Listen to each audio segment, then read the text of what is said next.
Gauri Suryavanshi. S मराठीमध्ये आपलं स्वागत. वळूया आजच्या बातमीकडे.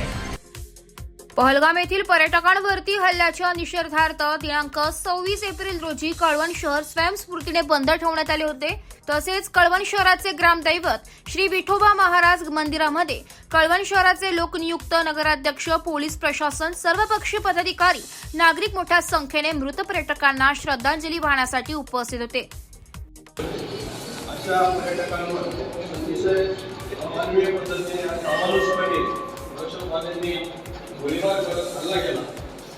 खरं म्हणजे एखाद्या महिलेच्या समोर तिच्या नवऱ्याचा बळी गेलं ही अतिशय वेदनादायक गोष्ट आहे. अतिरेक्यांचा हा हल्ला.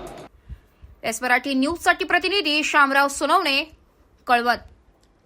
अशाच नवीन ताज्या घडामोडी जाणून घेण्यासाठी आमच्या एस मराठी न्यूज चॅनलला लाईक करा, शेअर करा, सबस्क्राईब करा आणि बेल आयकॉनला क्लिक करायला विसरू नका.